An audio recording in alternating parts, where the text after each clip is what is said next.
जब उनके कदम महाभारत युद्ध की युद्ध भूमि में डगमगाने लगे थे। श्री कृष्ण के उपदेशों को सुनकर अर्जुन अपने लक्ष्य को पूरा करने की ओर अग्रसर हुए। कहा जाता है कि गीता में जीवन की हर एक परेशानी का हल मिल जाता है। गीता में कही गई श्री कृष्ण की बातें आज भी जीवन में आगे बढ़ते रहने की प्रेरणा देती हैं। ऐसे में किसी भी परेशानी का हल पाने और जीवन में सफलता पाने के लिए गीता की कुछ बातों का ध्यान रखना चाहिए। माना जाता है कि जो भी व्यक्ति गीता की इन बातों का जीवन में अनुसरण कर लेता है, वह हर काम में जरूर विजय हासिल कर लेता है। ये रहे गीता के अनमोल उपदेश, जो जीवन को नई राह दिखाते हैं। फल की इच्छा छोड़कर कर्म पर ध्यान देना चाहिए। गीता में श्री कृष्ण ने कहा है कि मनुष्य को फल की इच्छा छोड़ डेचकर कर्म पर ध्यान देना चाहिए। मनुष्य जैसा कर्म करता है, उसे फल भी उसी के अनुरूप मिलता है। इसलिए व्यक्ति को अच्छे कर्म करते रहना चाहिए। स्वयं का आकलन श्री कृष्ण के अनुसार व्यक्ति को खुद से बेहतर कोई नहीं जान सकता, इसलिए स्वयं का आकलन करना बेहद जरूरी है। गीता में कहा गया है कि जो व्यक्ति अपने गुणों और कमियों को जान लेता है, वह अपने व्यक्तित्व का निर्माण करके हर काम में सफलता प्राप्त कर सकता है। मन पर नियंत्रण, हमारा मन ही हमारे दुखों का कारण होता है। ऐसे में श्री कृष्ण ने गीता में कहा है कि जिस व्यक्ति ने अपने मन पर काबू पा लिया, वह मन में पैदा होने वाली बेकार की चिंताओं और इच्छाओं से भी दूर रहता है। साथ ही व्यक्ति को अपने लक्ष्य को भी आसानी से प्राप्त कर लेता है। क्रोध पर काबू रखें। क्रोध में व्यक्ति नियंत्रण खो बैठता है और आवेश में आकर गलत कार्य कर देता है। यहां तक कि कभी-कभी गुस्से में व्यक्ति खुद का अहित कर बैठता है। गीता में श्री कृष्ण ने बताया है कि क्रोध को खुद पर हावी नहीं होने देना चाहिए। यदि गुस्सा आए तो स्वयं को शांत रखने का प्रयास करें। स्पष्ट नजरिया गीता के अनुसार व्यक्ति को संदेह या संशय का स्थिति में नहीं रहना चाहिए। जो लोग संशय का स्थिति में रहते हैं, उनका भला नहीं हो सकता है। जीवन में स्पष्ट नजरिया होना चाहिए। गीता कर्म करने और जीवन में आगे बढ़ते रहने की प्रेरणा देती है। गीता के बातों का अनुसरण करने से जीवन बदल जाता है और व्यक्ति को हर काम में सफलता मिलती है। हिंदू धर्म में भगवद गीता को सबसे पवित्र ग्रंथों में से एक माना जाता है। श्रीमद् भगवद गीता में भगवान कृष्ण के उन उपदेशों का वर्णन है जो उन्होंने महाभारत युद्ध के दौरान अर्जुन को दिया था। गीता में 18 अध्याय और 700 श्लोक हैं, जिनमें धर्म के मार्ग का अनुसरण करते हुए कर्म करने की शिक्षा दी गई है। शास्त्रों के अनुसार भगवद गीता में मनुष्य को अपनी हर समस्या का हल मिल सकता है।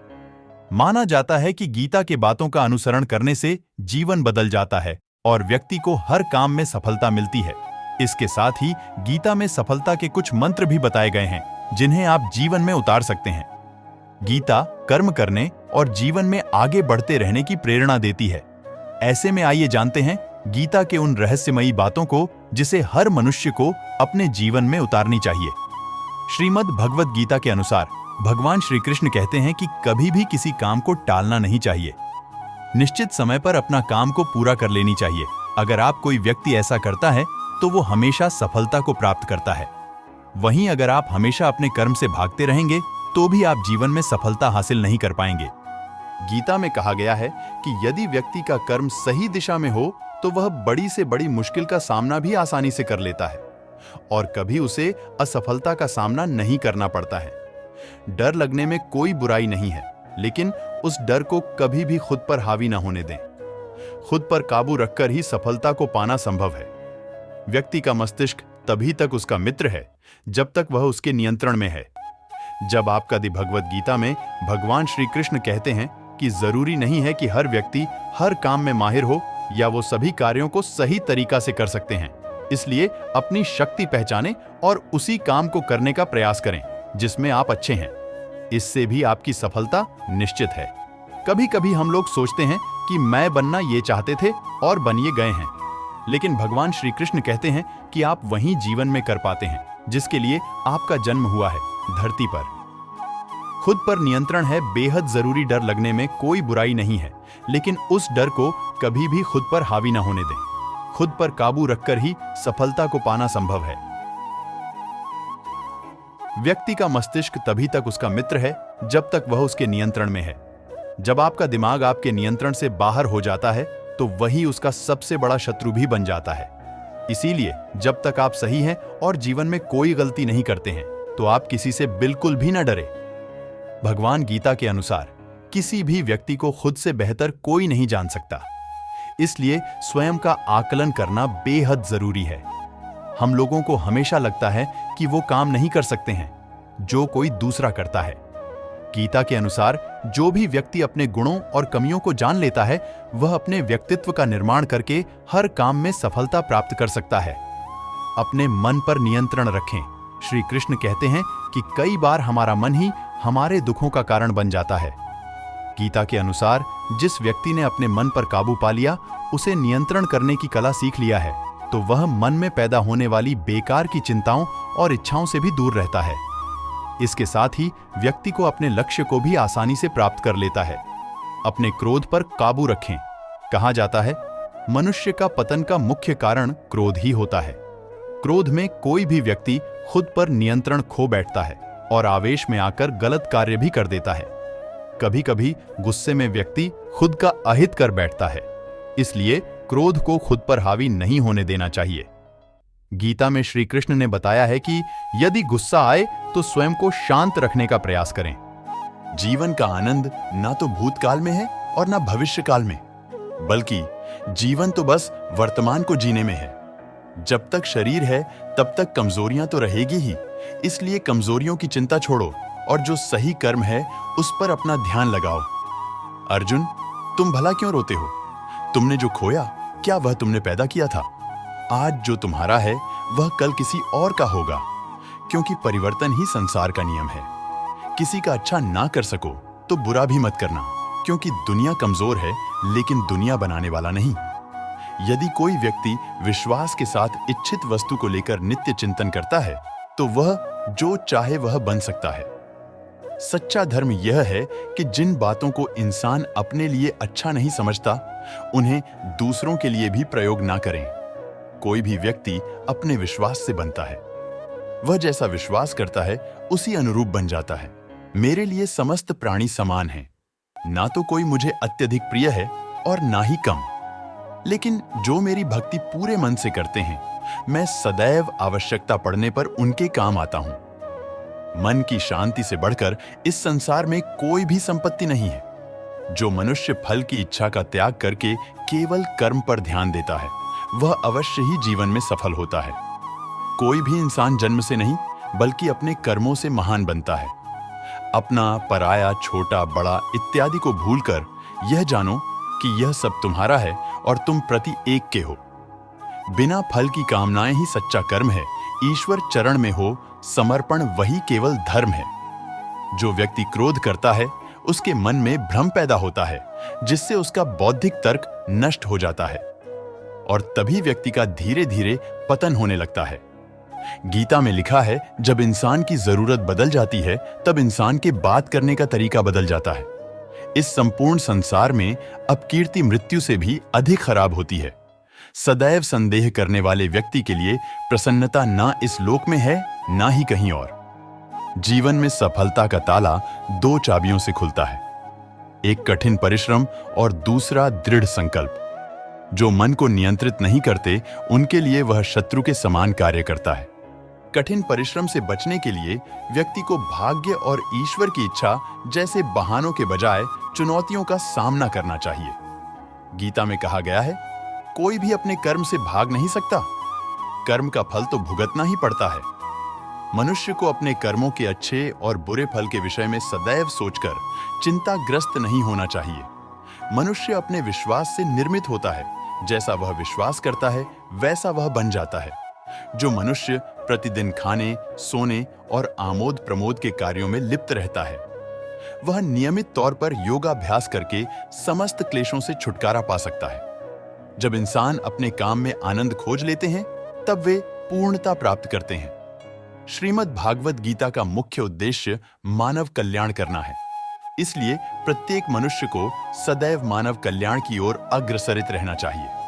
माफ करना और शांत रहना सीखिए, ऐसी ताकत बन जाओगे कि पहाड़ भी रास्ता देंगे। व्यक्ति को अपनी इंद्रियों को वश में रखने के लिए बुद्धि और मन को नियंत्रित रखना होगा। जो होने वाला है वो होकर ही रहता है। और जो नहीं होने वाला वह कभी नहीं होता, ऐसा निश्चय जिनकी बुद्धि में होता है, उन्हें चिंता कभी नहीं सताती है। किसी भी व्यक्ति को ना तो समय से पहले और ना ही भाग्य से अधिक कुछ मिलता है, लेकिन उसे सदैव पाने के लिए प्रयत्नशील रहना चाहिए। इंसान हमेशा अपने भाग्य को कोसता है, यह जानते हुए भी कि भाग्य से भी ऊंचा उसका कर्म है जिसके स्वयं के हाथों में है। व्यक्ति को आत्मज्ञान के माध्यम से संदेह रूपी अज्ञानता को समाप्त करना चाहिए। मैं उन्हें ज्ञान देता हूं जो सदा मुझसे जुड़े रहते हैं और जो मुझसे प्रेम करते हैं। सत्य कभी दावा नहीं करता कि मैं सत्य हूं, लेकिन झूठ हमेशा दावा करता है कि सिर्फ मैं ही सत्य हूं। परिवर्तन संसार का नियम है। समय के साथ संसार में हर चीज परिवर्तन के नियम का पालन करती है। हालांकि मैं भूत, भविष्य और वर्तमान काल के तीनों जीवों को जानता हूं, लेकिन मुझे वास्तव में कोई नहीं जानता है। संयम, सदाचार, स्नेह एवं सेवा, ये गुण सत्संग के बिना नहीं आते। मनुष्य जिस रूप में ईश्वर को याद करता है, ईश्वर भी उसे उसी रूप में दर्शन देते हैं। अपने कर्तव्य का पालन करना ही प्रकृति द्वारा निर्धारित किया हुआ हो, वह कोई पास नहीं है। सज्जन व्यक्तियों को सदैव अच्छा व्यवहार करना चाहिए, क्योंकि इन्हीं के पद चिन्हों पर सामान्य व्यक्ति अपने रास्ते चुनता है। बुद्धिमान को अपनी चेतना को एकजुट करना चाहिए और फल के लिए इच्छा छोड़ देनी चाहिए। मन अवश्य ही चंचल होता है, लेकिन उसे अभ्यास और वैराग्य के माध्यम से वश में लाया जा सकता है। इंद्रियों की दुनिया में कल्पना सुखों की प्रथम शुरुआत है और अंत भी जो दुख को जन्म देता है। इस संपूर्ण संसार में कोई भी व्यक्ति महान नहीं जन्मा होता है, बल्कि उसके कर्म उसे महान बनाते हैं। जीवन में कभी गुस्सा या क्रोध ना करे, यह आपके जीवन के ध्वंस कर देगा।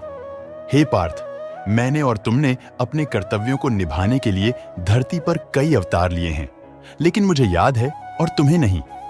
वासना, क्रोध और लालच नरक के 3 दरवाजे हैं। जो मनुष्य जिस देवता की विश्वास के साथ भक्ति करता है, मैं उस व्यक्ति की उसी देवता में दृढ़ता बढ़ा देता हूं। सभी काम छोड़कर बस भगवान में पूर्ण रूप से समर्पित हो जाओ, मैं तुम्हें सभी पापों से मुक्त कर दूंगा। जो व्यक्ति मैं और मेरा इत्यादि की भावना से मुक्त हो जाता है, उसे जीवन में शांति की प्राप्ति होती है। आत्मज्ञान की तलवार से काटकर अपने हृदय के अज्ञान के संदेह अलग कर दो। अनुशासित रहो, उठो और कार्य करो। जिस प्रकार से प्राकृतिक मौसम में बदलाव आता है, ठीक उसी प्रकार से जीवन में भी सुख दुख आता रहता है। वह कभी स्थायी नहीं रहते हैं। इस जीवन में ना कुछ खोता है, ना व्यर्थ होता है। जो लोग परमात्मा को पाना चाहते हैं, वह ब्रह्मचर्य का पालन करते हैं। भगवान श्री कृष्ण कहते हैं कि मैं इस संसार की सुगंध हूं, अग्नि की ऊष्मा हूं और समस्त जीवित प्राणियों का आत्म संयम हूं। बुद्धिमान व्यक्ति कभी भी कामुक सुख में आनंद लेते हैं। वह सदैव मोक्ष की प्राप्ति में लगे रहते हैं। वह जो सभी इच्छाएं त्याग देता है, उसे शांति की प्राप्त होती है। संपूर्ण संसार में जब अधर्म और पाप बढ़ता है, तो मैं धर्म की पुनः स्थापना के लिए धरती पर अवतार लेता हूं। जैसे अंधेरे में प्रकाश की ज्योति जगमगाती है, ठीक उसी प्रकार से सत्य की चमक भी कभी फीकी नहीं पड़ती। इसलिए व्यक्ति को सदैव सत्य बोलना चाहिए। मैं सभी प्राणियों के हृदय में विद्यमान हूं। जो व्यक्ति मृत्यु के दौरान मेरा नाम लेता है, वह सदैव मेरे ही धाम को प्राप्त होता है। इसमें कोई शक नहीं है। ऐसा कुछ भी नहीं, चेतन या अचेतन, जो मेरे बिना अस्तित्व में रह सकता हो। परिवर्तन ही इस संपूर्ण संसार का नियम है। इसलिए व्यक्ति को कभी अपने वर्तमान पर घमंड नहीं करना चाहिए। जिसने जन्म लिया है, उसकी मृत्यु निश्चित है और मृत्यु के पश्चात पुनर्जन्म भी निश्चित है। मनुष्य का संपूर्ण शरीर 5 तत्वों से मिलकर बना है: अग्नि, जल, वायु, आकाश और पृथ्वी। और अंत में उसके शरीर को इन्हीं 5 तत्वों में ही विलीन हो जाना है। व्यक्ति को अपने आप को सदैव ईश्वर को समर्पित कर देना चाहिए, तभी वह दुखों, चिंता और परेशानियों से मुक्त रह सकता है। प्रत्येक बुद्धिमान व्यक्ति को क्रोध और लोभ त्याग देना चाहिए, क्योंकि इससे आत्मा का पतन होता है। तुम बिना किसी कारण की चिंता करते हो और बेवजह ही घबराते हो। तुम तो आत्मा हो, जिसे ना तो कोई मार सकता है और ना ही जला सकता है। यही जीवन की सच्चाई है, जिसे प्रत्येक व्यक्ति को जानना चाहिए। न तो यह शरीर तुम्हारा है और न ही तुम इस शरीर के मालिक हो। यह शरीर पंच तत्वों से बना है, आग, जल, वायु, पृथ्वी और आकाश। एक दिन यह शरीर इन्हीं पंच तत्वों में विलीन हो जाएगा। शांति से भी दुखों का अंत हो जाता है और शांत चित्त मनुष्य की बुद्धि शीघ्र ही स्थिर होकर परमात्मा से युक्त हो जाती है। क्यों व्यर्थ की चिंता करते हो? किससे व्यर्थ में डरते हो? कौन तुम्हें मार सकता है? आत्मा ना पैदा होती है न मरती है, हर काम का फल मिलता है। इस जीवन में ना कुछ खोता है ना व्यर्थ होता है।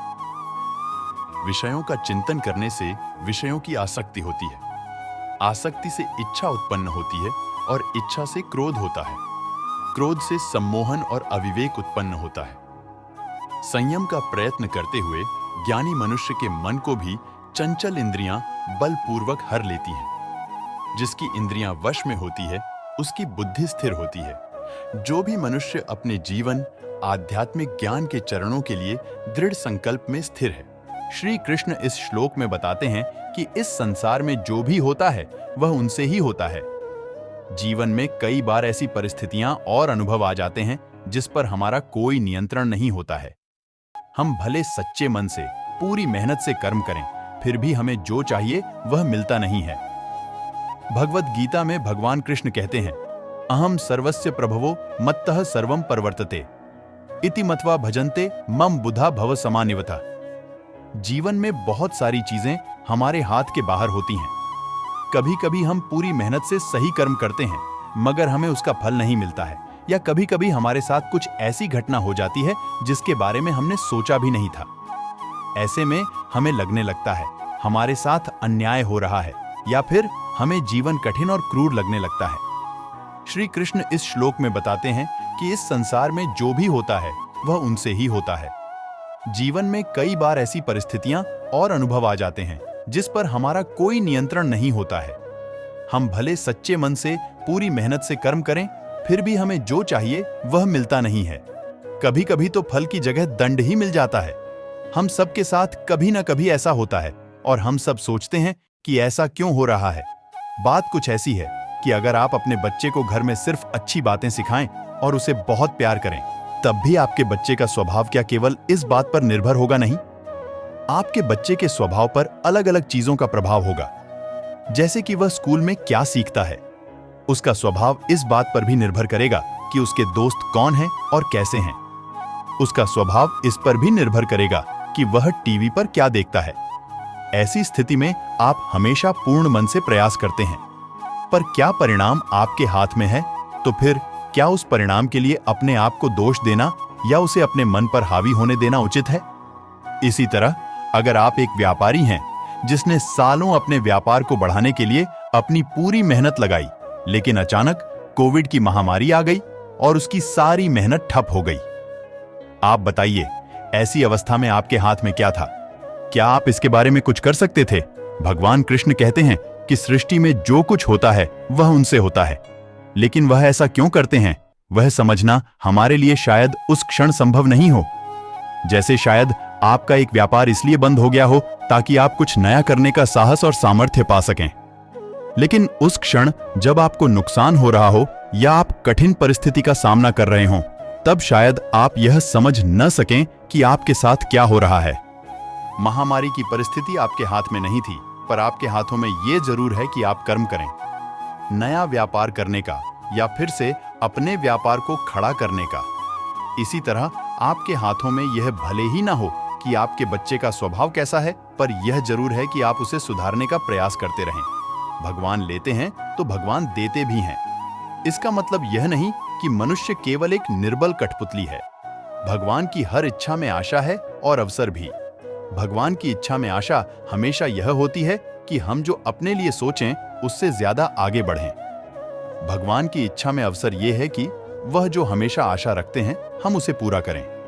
श्रीमद् भगवद गीता के अनुसार भगवान श्री कृष्ण कहते हैं कि कभी भी किसी काम को टालना नहीं चाहिए। निश्चित समय पर अपना काम को पूरा कर लेनी चाहिए। अगर आप कोई व्यक्ति ऐसा करता है तो वो हमेशा सफलता को प्राप्त करता है। वहीं अगर आप हमेशा अपने कर्म से भागते रहेंगे तो भी आप जीवन में सफलता हासिल नहीं कर पाएंगे। कहा जाता है कि हर किसी व्यक्ति के जीवन में एक ऐसा पल आता है जब उसे सही गलत की पहचान भूल जाती है, या यूं कहें उसे समझ नहीं आता कि उसे क्या करना चाहिए। ऐसे में कहा जाता है कि इन सभी समस्याओं का समाधान केवल एक ही जगह से मिल सकता है, और वो है श्रीमद् भगवद गीता। जी हां, कहा जाता है इंसान को अपने जीवन में कैसी भी असफलता का सामना क्यों न करना पड़े, अगर इसमें दिए गए श्री कृष्ण के उपदेशों को अपना ले तो उसका जीवन सुधर सकता है। मगर आज कल के भाग दौड़ भरे इस जीवन में किसी के पास इतना समय नहीं है कि इसे पढ़ सके और ज्ञान प्राप्त कर पाए। श्री कृष्ण कहते हैं कि प्रत्येक व्यक्ति को ब्रह्म मुहूर्त में उठना चाहिए। संध्या होने के बाद जब रात्रि का अंधकार सारे संसार को धीरे धारे अपने अंधकार में निगलने लगता है, तो यही अंधकार ब्रह्म मुहूर्त में भोर होने से ठीक पहले तनिक अधिक काला हो जाता है। ठीक ऐसा ही होता मानव जीवन। जब हमारे जीवन की समस्याएं अंत पर होती हैं, तो यही समस्याएं एक भीषण समस्या का रूप लेकर हमारे सामने चुनौती बनकर खड़ी हो जाती है। ऐसी परिस्थिति में अधिकतर लोग हार मान जाते हैं, परंतु अगर आप भय न खाएं, हार न माने, दृढ़ता के साथ खड़े रहें, अपने लक्ष्य पर आगे बढ़ते रहें, तो प्रकाश के रूप में हमारा स्वागत करने के लिए सूर्योदय हमारा स्वागत करता है। बरगद का वृक्ष जितना विशाल होता है उतना ही दृढ़ होता है। पतझड़ में वो सूख जाता है परंतु दुर्बल नहीं होता, न ही टूट कर गिरता है। मगर इनके विपरीत अगर दलदल में उपजे वृक्षों की बात करें तो वो दिखने में तो बहुत बड़े होते हैं। पतझड़ के आने जाने से उन्हें कोई फर्क नहीं पड़ता, वो सदा हरे भरे रहते हैं, परंतु इतने कमजोर भी होते हैं कि जलधारण के जरा से वेग से ही गिर जाते हैं। मगर क्या आपने कभी सोचा कि ऐसा क्यों होता है? इसका कारण क्या है? इसका कारण है जड़ें। जिसकी जड़ें दृढ़ भूमि में हो वो हर प्रकार की रतियों को सह लेता है। इसके विपरीत जिसकी जड़ें दलदल में, वो अपने आप को उन जड़ों के अनुरूप दुर्लभ बना लेता है। कुछ ऐसा ही होता है मनुष्य। जो अधर्म, असत्य, कुकर्म पर उपजा होता है वो समय की एक मार भी नहीं सह पाता, और जो मनुष्य सत्य से उपजा है वो अपने जीवन की हर समस्या को पार कर जाता है। जिसका अर्थात ये हुआ कि ये आप पर निर्भर करता है कि आप क्या बनना चाहते हैं। हमारे जीवन में मित्र और शत्रु बड़ा महत्व रखते हैं। अगर गंभीरता से सोचा जाए तो कोई ऐसा क्षण नहीं जब हम अपने मित्रों और शत्रुओं के बारे में न सोचते हों। हमारा हर कार्य या तो हमारे मित्रों के हित के लिए होता है या अहित के लिए। हम हर स्थान या अपने मित्रों के साथ होते हैं या शत्रुओं के साथ। कोई नहीं चाहता कि उसका शत्रु खुश न रहे, बल्कि प्रत्येक व्यक्ति चाहता है उसका नाश हो जाए, जिसके लिए वो उसे हर तरह से हानि पहुंचाने की भी कोशिश करता है। परंतु एक ऐसा भी मंत्र है जिसमें अपनाकर आपके उपरोक्त काम नहीं करने पड़ेंगे और आपके सारे शत्रुओं का नाश भी हो जाएगा। और वो मंत्र है शत्रु को मित्र बनाना। जी हां, अगर हम अपने सारे शत्रुओं को मित्र बना लिया जाए तो जीवन खुद ही सरल हो जाएगा। भगवान कृष्ण की लीलाओं के बारे में तो सभी जानते हैं। पुराणों में भगवान कृष्ण की बाल लीलाओं से लेकर कुरुक्षेत्र के मैदान तक कई कथाओं का वर्णन मिल जाता है। मगर महाभारत के युद्ध के दौरान भगवान कृष्ण ने पांडव अर्जुन को जो उपदेश दिए वह आम लोगों की जिंदगी में भी कितना असर डालते हैं, यह बात बहुत कम लोग ही समझ पाते हैं। इन उपदेशों को श्रीमद्भगवत गीता में पढ़ा जा सकता है। इस किताब में श्री कृष्ण के बताएं उपदेशों को अगर आप अपने जीवन में लाने की कोशिश करती हैं तो आपको कई फायदे मिलेंगे। चलिए हमें आपको ऐसे ही महत्वपूर्ण उपदेशों के बारे में बताते हैं। भगवान कृष्ण की लीलाओं के बारे में तो सभी जानते हैं। पुराणों में भगवान कृष्ण की बाल लीलाओं से लेकर कुरुक्षेत्र के मैदान तक कई कथाओं का वर्णन मिल जाता है। मगर महाभारत के युद्ध के दौरान भगवान कृष्ण ने पांडव अर्जुन को जो उपदेश दिए वह आम लोगों की जिंदगी में भी कितना असर डालते हैं, यह बात बहुत कम लोग ही समझ पाते हैं। इन उपदेशों को श्रीमद् भगवद गीता में पढ़ा जा सकता है। इस किताब में श्री कृष्ण के बताएं उपदेशों को अगर आप अपने जीवन में लाने की कोशिश करते हैं तो आपको कई फायदे मिलेंगे। चलिए हमें आपको ऐसे ही महत्वपूर्ण उपदेशों के बारे में बताते हैं। नहीं मिलती खुशी। कुछ लोग होते हैं जिन्हें हमेशा लगता है कि लोग उनके विषय में ही बातें कर रहे हैं। वह यह सोचकर हमेशा परेशान भी रहते हैं कि लोग उन्हें पसंद नहीं करते, मगर वास्तविकता कुछ और ही होती है। ऐसे लोग संदेह करने के आदी होते हैं। पति पत्नी में भी कई बार ऐसी स्थिति आती है जब उन्हें एक दूसरे पर संदेह होता है। गीता में बताया गया है कि जो व्यक्ति किसी पर संदेह करता है वह कभी भी सुखी नहीं रहता। उसके मन हमेशा शंका बनी रहती है जो उसे परेशान करती रहती है। वह बेशक कुछ काम कर रहा हो, मगर शंका उसे किसी बीमारी की तरह हर वक्त दुख पहुंचाती रहती है। नरक के द्वार। आम जीवन में हम हमेशा ही मोक्ष और नरक की बात करते हैं, मगर क्या आपने कभी स्वर्ग या नरक देखा है? ये हमारी मनस्थिति ही है जो हमें स्वर्ग और नरक का अनुभव कराती है। मगर आपको किसी चीज का लोभ है, या फिर आपको बहुत गुस्सा आता है, या फिर आप वासना के शिकार हैं, तो जान लें कि यह तीनों ही नरक के द्वार हैं। जहां लालच आपको अपनों से दूर करता है, वहीं क्रोध आपको रोगी बनाता है और आपके बनते कामों को बिगाड़ता है। इतना ही नहीं, वासना आपको मनुष्य ही नहीं रहने देती, जिससे आपका नरक में जाना निश्चित हो जाता है। न करें कभी शोक। क्या आपको पता है कि आपको शोक कब करना है? शायद नहीं। अमूमन लोग तब शोक करते हैं जब वह किसी ऐसी चीज को खो देते हैं जिसका नष्ट होना तय होता है। ऐसी चीजों पर शोक मनाने का क्या फायदा जिनका नष्ट होना तय है? गीता के उपदेशों में यह बात बताई गई है कि कोई मनुष्य अमर नहीं है, सभी की मृत्यु तय है। इसलिए किसी के दुनिया को अलविदा कहने पर शोक न मनाएं। शोक उन चीजों का मनाएं जो आपके हाथों में होने के बावजूद आप उन्हें नहीं बचा पाते हैं। करें अच्छे काम। आज के समय में आधुनिकता लोगों पर हावी है, इसके बावजूद लोग इससे वह फायदा नहीं उठा पा रहे जो वह उठा सकते हैं, क्योंकि बुद्धिमान लोग आज भी बहुत कम हैं। अगर आप समझदार हैं तो बहुत जरूरी है कि आपको अपने साथ वालों को भी समझ देनी चाहिए। इसके साथ ही आप सबका भला नहीं कर सकते, मगर इस भावना को मन में रखेंगे तो आप किसी एक का भला जरूर कर सकेंगे। मिल जाते हैं भगवान। गीता का सबसे महत्वपूर्ण उपदेश यह है कि जो व्यक्ति मृत्यु के समय ईश्वर को याद करता है और उसके मन में सभी के लिए अच्छे भाव होते हैं, वह हमेशा ईश्वर को प्राप्त करता है। अगर मन में विश्वास और श्रद्धा है तो आपको ईश्वर की प्राप्ति जरूर होगी। धन्यवाद।